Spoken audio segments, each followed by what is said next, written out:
Welcome back to the MetaStellar channel. I'm Fallon Clark, book coach and editor and volunteer writer for MetaStellar magazine. And I'm here to give you the writing advice of the week. Remember, your characters are people too.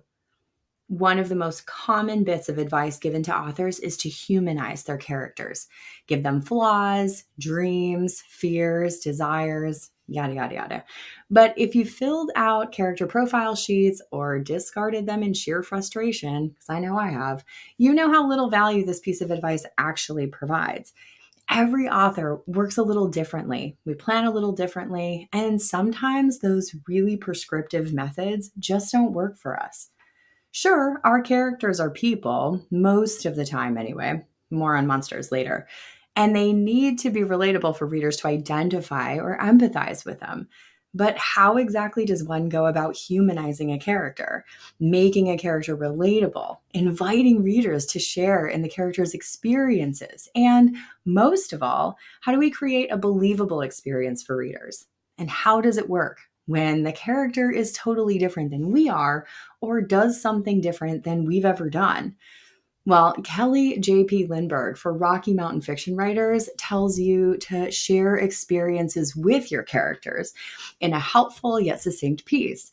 Kelly shares that while the internet is full of helpful kinds of information, tutorials, thanks to spaces like YouTube and other DIY networks, watching a how-to about climbing Mount Everest, for example, is nothing like the experience of actually climbing it.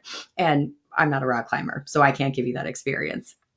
Secondhand how-tos will dilute that experiential information for your readers, and they'll feel it on the page. So when your character does something that you don't do and you need to write about it, just do that thing.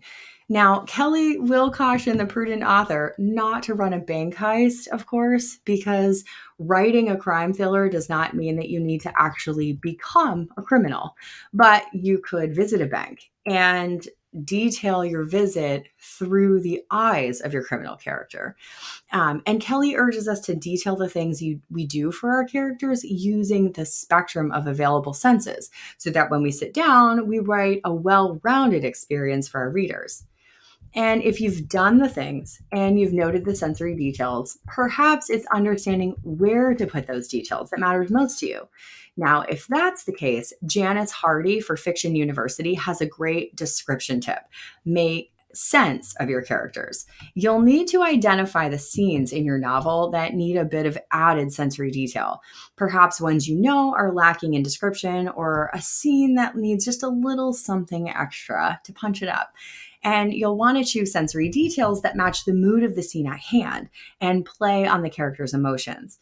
And from experience, adding these kinds of details are what makes settings truly come alive for your readers. Some readers are heavy, set as setting readers. And so give them a little bit of something, as the setting as character to chew on in your story. Now, I digress. Let's say your character isn't human, but is a monster. Bigfoot, Frankenstein's monster, Grendel, Dracula, the Kraken, whatever your monstrous flavor. Having a great villain is critical for creature features, but it's also important for any story where monsters or monstrous villains play a big role. Readers aren't particularly interested in one-dimensional characters, even when they're not really supposed to relate to those characters. Or maybe they are supposed to relate, at least just a little bit. When it comes to Dracula, for example, he's a pained monster driven by his instinct and nature. He doesn't want to kill, he must do it so to survive.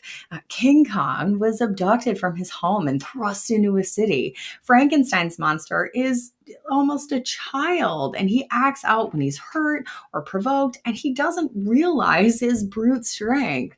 And the examples go on and on. Making your monster sympathetic is the key to writing a great monster. And Oren Ashkenazi for Mythcreans answers the question, how do I make a monster sympathetic? In the article, Oren suggests you take a step back from your story, consider the monster. Where did it come from? How did it get here? What does it lack? What does it think about its circumstances? And what is the monster's raison d'etre? Once you understand your monster, you can sympathize with it, and only then can you relay that sympathy to your readers.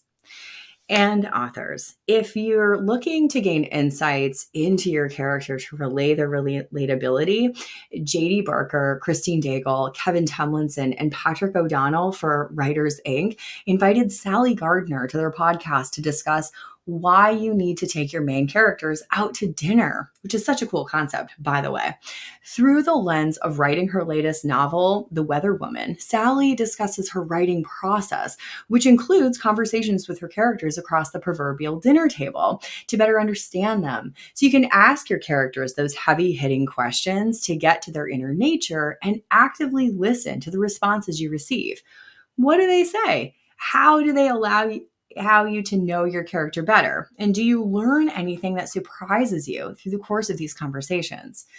And when you're finally done with the writing and you're ready for that next step, does the idea of hiring a freelance editor make your belly feel squeezy? My colleague Hannah DeKire wrote 3 common fears of hiring a freelance editor for Jane Friedman's blog. In the article, she discusses the 3 fears that many authors have in the editing process and give you permission to seek out a different editor if the one you're working with is not cutting the mustard. And while Hannah is a nonfiction coach and editor, the advice she gives about those common fears really is universal to the human experience and widely applicable, no matter if this is your first book or your latest. And frankly, the tips that she provides apply to many different kinds of freelance roles. So check out the blog, even if you're not, looking right now. It'll set yourself up for success a little later. And if you have feedback, if you believe I overlooked a piece of writing advice that was really helpful for you this week, or if you have something to add or just want to say hello, drop a comment below and start a conversation. Happy writing.